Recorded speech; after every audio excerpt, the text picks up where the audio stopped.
All right, good morning, South Texas. I hope your day is going well. It has been a nice start to our day here. We've had a little bit of shower activity on the radar, and you know what? We've needed that rain. So, again, very much welcome to you. May be saying, wait, we needed the rain? Yeah, we still needed some in order to push us ahead for the month of May. We're, of course, ahead on the year now. We're ahead for the month of May, and we also are seeing that drought just kind of wither away across the region. So I see a few people are now just joining us into our live update. Welcome. I hope you're all having a wonderful Monday. Let's start off by taking a look at the allergy report. Molds coming in at a very heavy level for today, 13,720 on the count.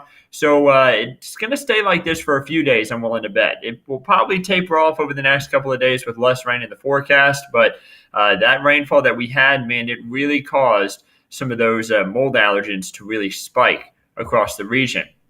Taking a look across South Texas, northwest San Antonio, right now sitting at 72 degrees. Not too bad out there, seeing a little bit of blue sky peeking out. Similar to what we're seeing out towards the San Antonio airport. A little bit more cloud cover it's looking like as we look out towards the airport there on the north side. And then once we take a look out towards Calaveras Lake, seeing a lot more blue sky there. And temperatures, they're really rising all the way up to 80 degrees now down towards Calaveras Lake. Some spots are really warm right now. 83 in Cotulla. You see 84 in Port Lavaca, 78 in Seguin. Meanwhile, in the hill country, a bit cooler for our friends in Fredericksburg at 72 and 76 off towards Kerrville. Looking at the radar, seeing a little bit of shower activity that's now making its way off to the north. We had some heavy showers last night. Really helped to push back the drought. I see Megan asking, is there any severe weather for today? And Megan, I don't think we're going to have anything in the way of severe weather. I think just some more beneficial rains possible for today. A wider look at things shows that a lot of the shower activity is along and east of the I-35 corridor, and much of it is north of I-10. You see it's kind of making off a northern trend there. It's going to continue to kind of push off toward the north as we head throughout today. But we're still going to have a chance for some showers, and that's going to show up on future clouds and radar here in just a moment.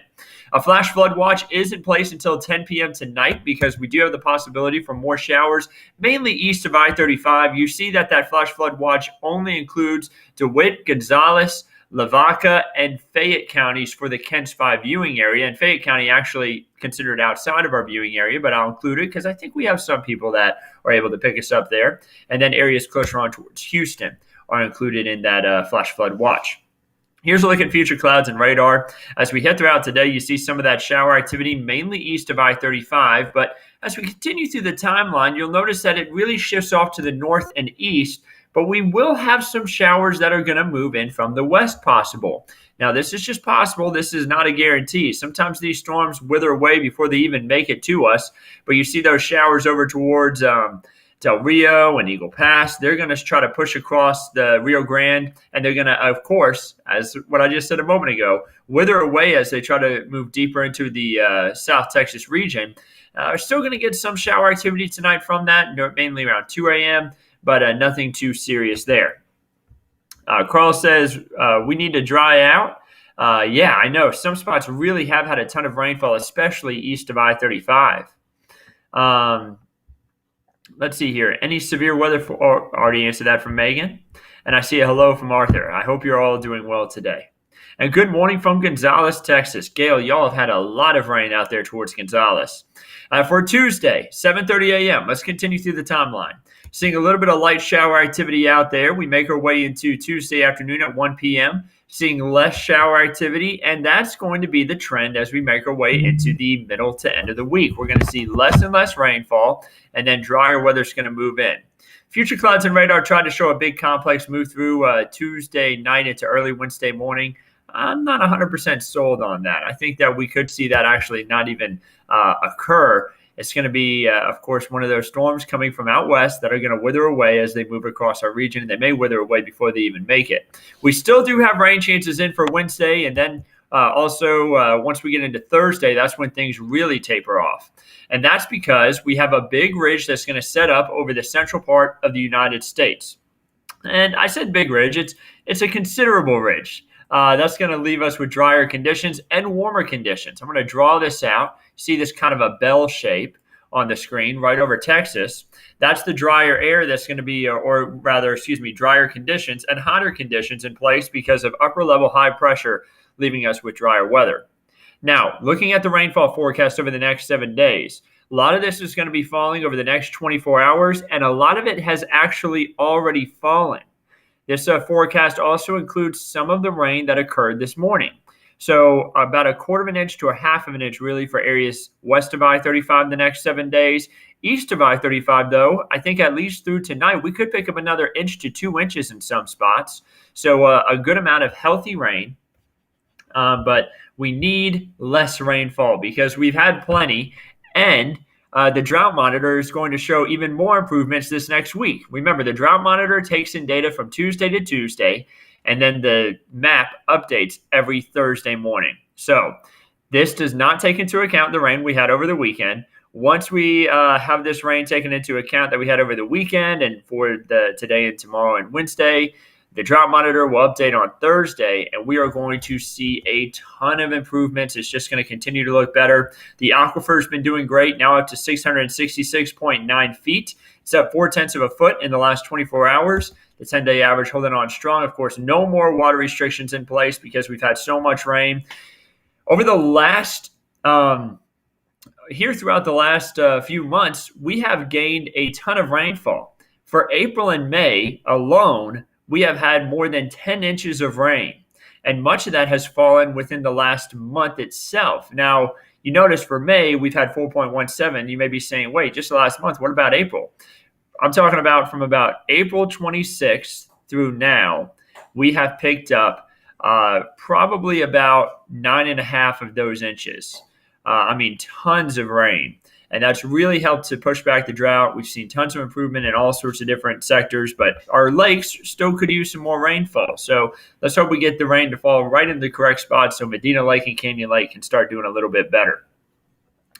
Rachie saying it barely drizzled in Divine over the weekend. Yeah, Divine, west of I-35 areas, they kind of missed out on the rain. Once you were closer to I-30, or really not necessarily for the Divine area, because I know you're kind of along I-35 too.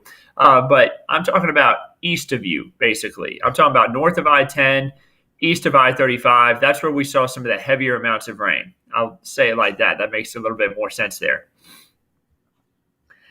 Grace says, oh no, next Saturday, chance of storms possible. Grace, I'm not seeing that. I think Saturday is just going to be partly cloudy, 90 degrees, really hot. Jenny says southern Atascosa County is a muddy mess. Yeah, y'all have had a lot of rain there. So, Rachie, yeah, just east of Divine, there in Atascosa County, they've had a lot of rain. And not seeing anything else coming in there. But you see, once we get into Thursday, Friday, we're drier and hotter. Temperatures up into the 90s for highs. Hotter conditions are going to make a comeback.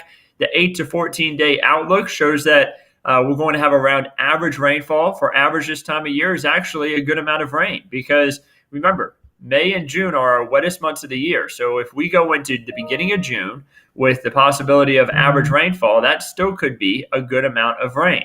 And then also cooler than average. Those who don't like those 90s on the board. Below average for this time of year would be lower to mid-80s. And I think that's what we're going to be having here as we make our way into the beginning of June. Not too bad. You know, we really dealt with a lot of hot conditions last year around this time. So it's nice to see some cooler conditions being possible.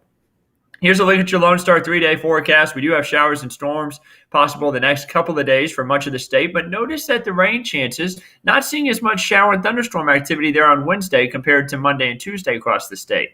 Just like how much of the state, or how we're going to be seeing our rain chances start to slim more on Wednesday, much of the state's going to be seeing that as well. Here's your Texas State Park forecast. I love showing this because I'm a big fan of outdoor parks, of course. If you have any plans to do any hiking tomorrow, make sure you have a radar nearby, or a way to check the radar, rather, and make sure that you stay weather aware because we do have the chance for a few showers and storms there for Tuesday afternoon. The good news is they're going to be very isolated and short-lived, so they shouldn't impact you too much if you wanted to head out and explore some of our beautiful state parks, where the waterways that run through them are going to be very much swift right now and beautiful to look at, especially, I bet, up to Pedernales Falls State Park there in northern Blanco County. So I'm going to bounce it back up to the 7-day forecast. I see Jenny says yes, below average temperatures. Very happy. Let's see here.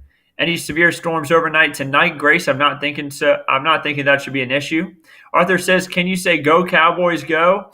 I can say go Dak go. I'm a big Dak fan. I'm not necessarily a Cowboys fan.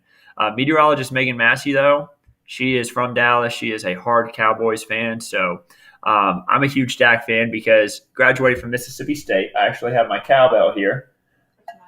So this is actually meteorologist Megan Massey's cowbell.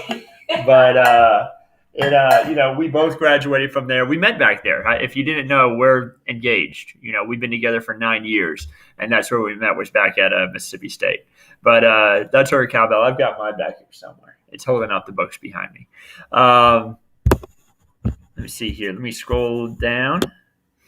Didn't get to hear today's weather. Storms possible overnight tonight? ? Grace, the answer is yeah, we could see a few showers and storms, but nothing severe. I'm not thinking anything severe from the storms tonight.